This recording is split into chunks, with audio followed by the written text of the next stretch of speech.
여러분 안녕하세요. 반갑습니다. 오늘도 우리 주님의 귀하고 풍성하신 은혜와 사랑이 가득 넘치는 예배가 되어지기를 바랍니다. 우리 함께 찬양하며 예배드리겠습니다.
오늘 우리가 함께 나눌 말씀은 누가복음 마지막입니다. 24장 44절부터 53절의 말씀입니다.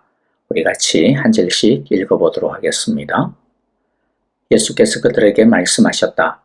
내가 전에 너희와 함께 있을 때에 너희에게 말하기를 모세의 율법과 예언서와 시편에 나를 두고 기록한 모든 일이 반드시 이루어져야 한다고 하였다. 그때에 예수께서는 성경을 깨닫게 하시려고 그들의 마음을 열어주시고 그들에게 말씀하셨다. 이렇게 기록되어 있다. 곧 그리스도는 고난을 겪으시고 사흘째 되는 날에 죽은 사람들 가운데서 살아나실 것이며 그의 이름으로 죄 사함을 받게 하는 회개가 모든 민족에게 전파될 것이다 하였다. 예루살렘에서부터 시작하여 너희는 이 일의 증인이다. 보아라, 내가 내 아버지께서 약속하신 것을 너희에게 보낸다. 그러므로 너희는 위로부터 오는 능력을 입을 때까지 이 성에 머물러 있어라. 그리고 예수께서는 그들을 밖으로 베다니까지 데리고 가서 손을 들어 그들을 축복하셨다. 예수께서는 그들을 축복하시는 가운데 그들에게서 떠나 하늘로 올라가셨다. 그들은 예수께 경배하고 크게 기뻐하면서 예루살렘으로 돌아가서 하나님을 찬양하면서 날마다 성전에서 지냈다. 아멘. 자, 오늘은 누가복음의 마지막 시간입니다. 오늘 말씀의 일부분 49절부터 50절 말씀까지는요. 우리가 몇 주 전에 주일날 설교에서 잠시 다루었던 내용입니다. 오늘은 그 부분을 포함해서 전체 나머지 부분을 다시 한 번 더 다 다루어 보도록 하겠습니다. 오늘 누가복음 마치고 나면 이제 다음 주부터는 사도행전을 시작을 하도록 하겠습니다. 여러분들 또 누가복음 이후에 사도행전들도 우리 함께 많이 기대를 해주시면 좋겠습니다. 예수님의 모든 사역은 구약 성경에서 약속한 하나님의 구원 예언을 완전히 성취하신 것입니다. 예수님은 제자들에게 그분을 가리켜 기록된 모든 성경이 성취되었다라고 선언하십니다. 그리고 그들의 마음을 열어 성경을 깨닫게 하십니다. 예수님은 구약 성경의 요지를 그리스도는 고난을 겪으시고 사흘째 되는 날에 죽은 사람들 가운데서 살아나실 것이며 그의 이름으로 죄의 사함을 받게 하는 회개가 모든 민족에게 전파될 것이다 라고 말씀하시는데 구약 성경에 이렇게 명시적으로 표현한 구절이 있는 것은 아니고요. 구약 성경 전체의 중요한 주제를 예수님께서 압축하여 요약하여 말씀하고 있는 겁니다. 여기서 우리는 중요한 사실을 하나 배울 수가 있습니다. 첫째는 우리가 성경을 어떤 식으로 읽고 이해해야 하는가라고 하는 것에 대해서 배울 수가 있는데 그것은 예수님 중심으로 성경을 구약이든 신약이든 읽어야 된다는 것이죠. 예수님께서 가르쳐 주신 진리가 무엇입니까? 구약 성경이나 신약 성경이나 중요한 주제는 하나다. 그게 뭐냐? 바로 예수님이 주인공이시라는 겁니다. 구약 성경은 앞으로 하나님께서 보내실 구원자, 즉 예수님이 오셔서 구원하실 것이라고 하는 것에 대한 약속이고 신약 성경은 구약 성경에서 약속하신 그 약속, 그 구원자, 즉 예수님이 오셔서 구약 성경에서 약속하신 그대로 하나님의 구원을 다 이루신 이야기, 즉 성취라고 하는 것입니다. 다시 말씀드리지만 구약은 약속이고 신약 성경은 성취입니다. 그래서 우리는 구약 성경은 신약 성경의 이 성취의 빛 아래서 읽어야 하고 신약 성경은 구약의 약속의 빛 아래서 읽어야 건강하게 제대로 전체를 온전히 읽을 수 있는 것입니다. 그러므로 우리가 매일 성경 통독을 할 때 바로 이와 같은 원리를 가지고 말씀을 읽어보면 좋을 것 같습니다. 둘째, 성경은 인간적인 지식으로 이해할 수 없고 주님이 마음을 열어주셔야 깨달을 수 있다라고 하는 것이죠. 45절에 보면 그때에 예수께서는 성경을 깨닫게 하시려고 그들의 마음을 열어주시고 라고 기록하고 있습니다. 성경은 겉으로 보기에는 세상의 다른 책들과 다른 것이 하나도 없죠. 종이로 되어 있고 글자가 인쇄가 되어 있는 그냥 하나의 책일 뿐으로 보입니다. 그러나 성경은 성령으로 성령의 감동으로 기록되어진 하나님의 말씀입니다. 이것이 성경의 신비입니다. 그런데 하나님의 말씀으로서의 성경을 경험하는 것은 아무나 성경을 펴서 읽는다고 그렇게 경험할 수 있는 게 아닙니다. 먼저 스스로 믿음으로 마음을 열어야 됩니다. 성경을 하나님의 말씀으로 믿고 그렇게 인정하며 받아들여야 성경을 제대로 읽을 수 있고 그때야 비로소 하나님의 말씀으로서의 성경을 경험할 수가 있게 됩니다. 성경에 대한 하나님의 말씀에 대한 존중이 없이는 성경은 그냥 하나의 베스트셀러 책에 불과할 뿐입니다. 그리고 그 다음으로는 성령님께 성경을 이해할 수 있게 해달라고 기도하고 의지하면서 읽어야 합니다. 그래서 주님께서 우리의 마음을 열어주시도록 하여야 합니다. 그럴 때 우리는 하나님의 음성을 들을 수 있고 하나님의 말씀을 제대로 깨달을 수가 있습니다. 누구든 글자를 읽을 수만 있다면 어느 누구든지 성경을 다 읽을 수는 있죠. 그러나 성경을 읽고 그 단어와 문장의 뜻을 문자적으로 이해한다고 해서 성경을 하나님의 말씀으로 알 수 있는 것이 아닙니다. 성경을 안다라고 하는 것은 단순히 단어와 문장을 읽고 무슨 뜻이냐, 글자를 해독하는 것으로 끝나는 것이 아닙니다. 성경의 그 내용이 믿어지는 것이 바로 성경을 아는 것입니다. 믿어진다는 것은 그 말씀이 자신을 지배하는 것입니다.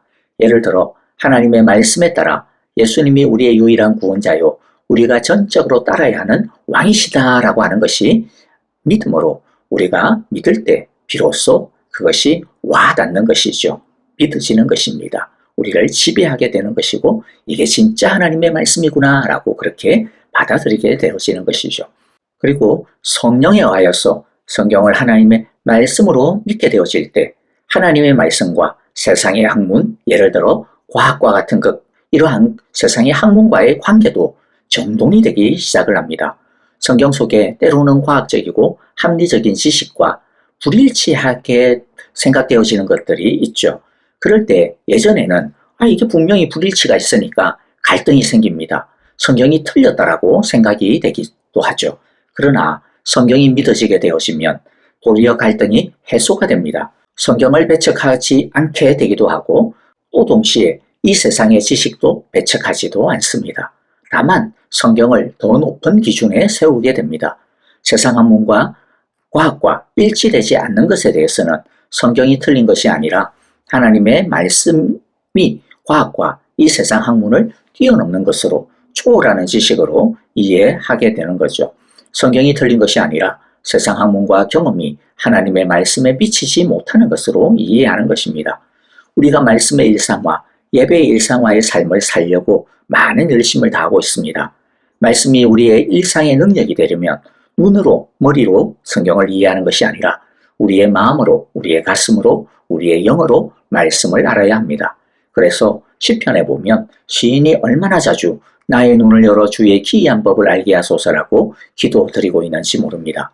주님께서 우리의 마음을 열어 하나님의 말씀을 온전히 깨닫게 하시고 선포하시는 하나님의 말씀이 되어지기를, 우리에게 그렇게 와닿게 되어지기를, 살아 역사하시는 말씀이 되어지기를 간절히 기도하고 축복합니다. 예수님께서 말씀을 깨우쳐 주신 다음 오늘 본문을 보니까 제자들에게 다시 사명을 확인시켜 주는 것을 우리가 보게 되었습니다. 예수님은 제자들을 증인이라고 합니다. 하나님께서 죄인들을 구원하기 위해 이 세상으로 예수님을 보내셨듯이 예수님은 믿지 않는 사람들을 구원하기 위해 우리를 세상으로 증인으로 보내십니다. 즉 우리는 세상으로 보냄받은 예수님의 증인이라는 것이죠. 이것은 하나님의 마음은 한 사람이라도 구원을 받는 것에 있다라고 하는 것을 보여주고 있습니다. 그러면 우리는 어떻게 증인의 삶을 살 수 있을까요? 나를 정해놓고 어디 마트 앞에 가가지고 전도지를 돌려야 하는 걸까요? 만일 그렇게 할 수 있다면 그것도 매우 좋은 일이라 생각을 합니다. 그런데 더 중요한 것은 생활 속에서, 관계 속에서 증인의 삶을 사는 것입니다. 하나는 우리의 인격과 삶 속에서 예수님의 향기를, 그리고 구원받은 사람의 아름다움, 그리고 또 그 평화에 깃든 모습을 드러내는 것이죠.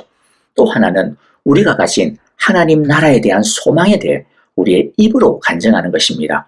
우리가 믿는 도리에 대해 설명할 준비가 되어 있어야 하고, 또 우리가 왜 믿는지, 어떻게 믿었는지, 믿어서 도대체 뭐가 좋은지, 우리에게 어떤 변화가 일어났는지, 이런 것에 대해 우리가 경험한 예수님, 하나님 나라의 복음에 대해 나누는 것입니다.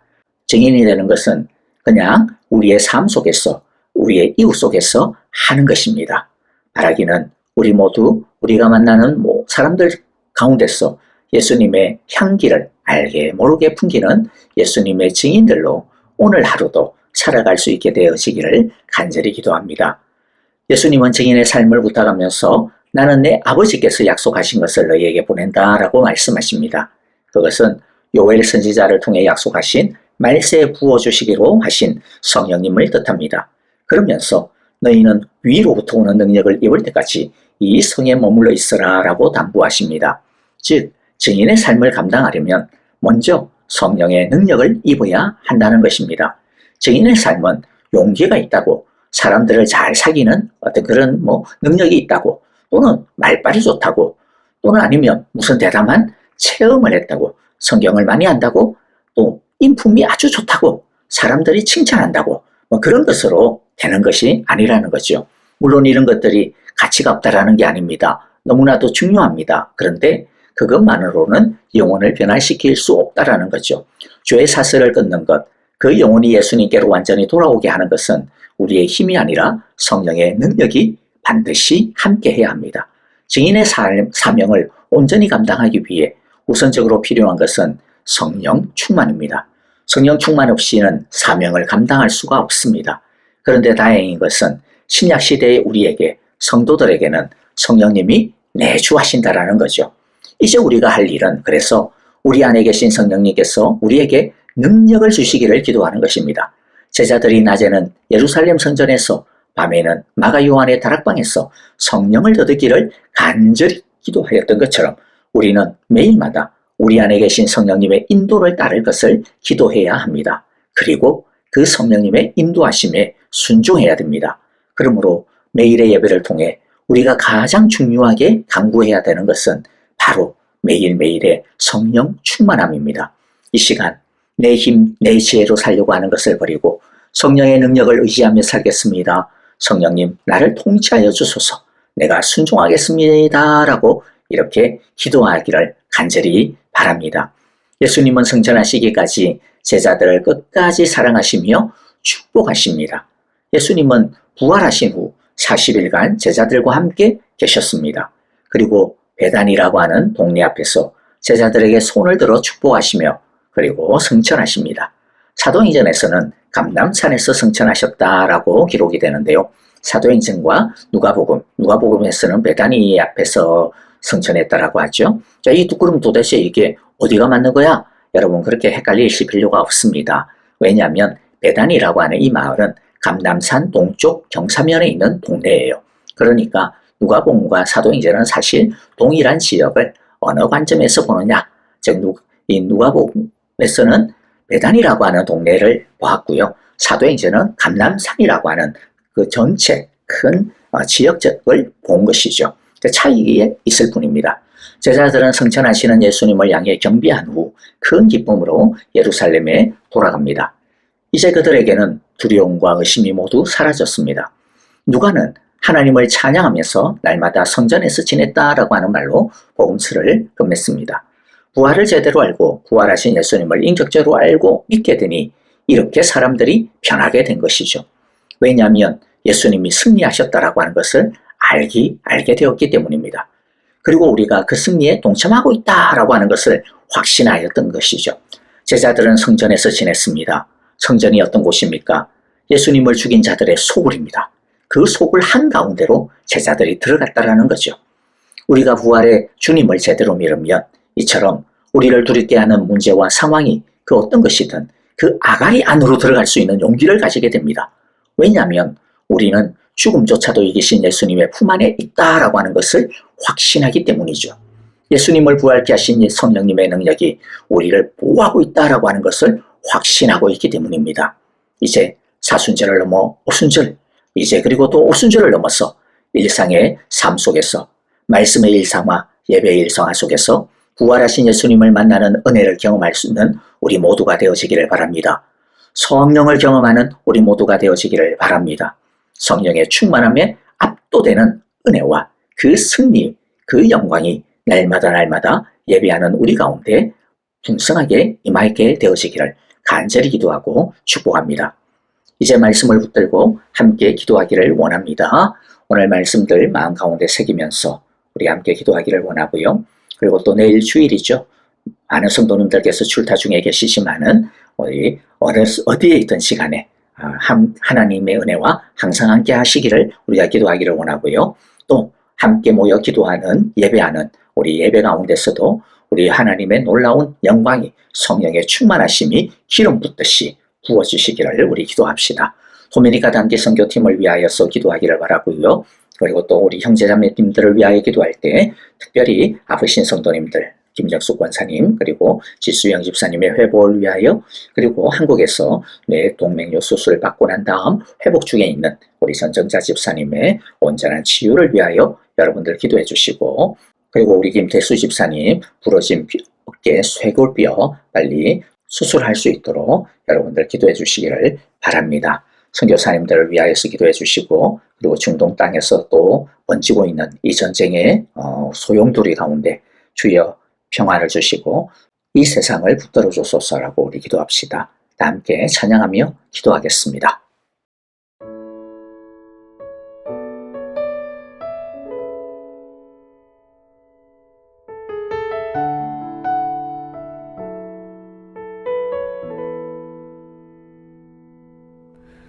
주님 보좌 앞에 나아가 참된 안식과 기쁨 나누리겠네.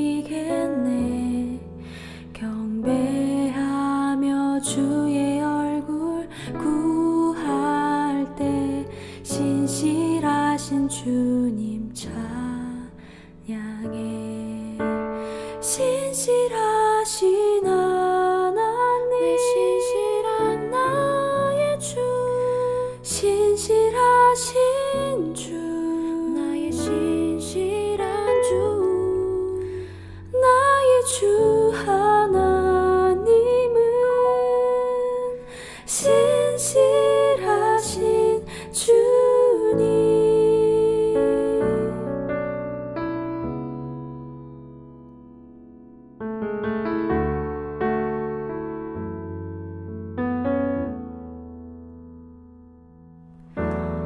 기도 들으시는 하나님 폭풍 속에 내 등불 내 노래시라 주의 날개 아래서 내 맘 쉬리니 신실하신 주님 찬양해 신실하신 하나님 신실하신 주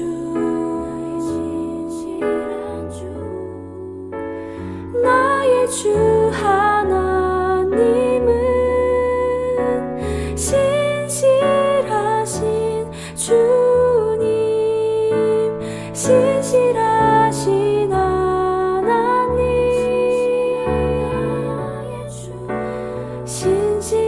신실하신 주 나의 주 하나님은 신실하신 주님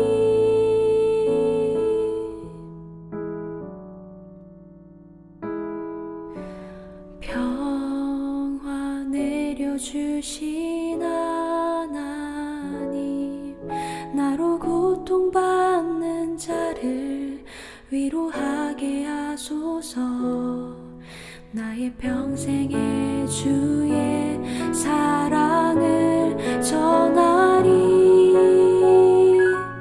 신실하신 주님 찬양해 신실하신 하나님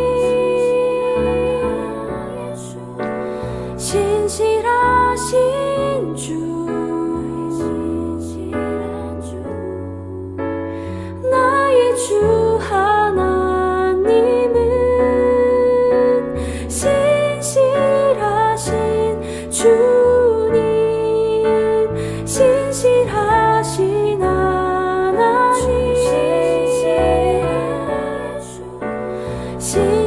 신실하신 주 나의 신실한 주 나의 주 하나님은 내 하나님 신실하신 주님 신실하신 하나님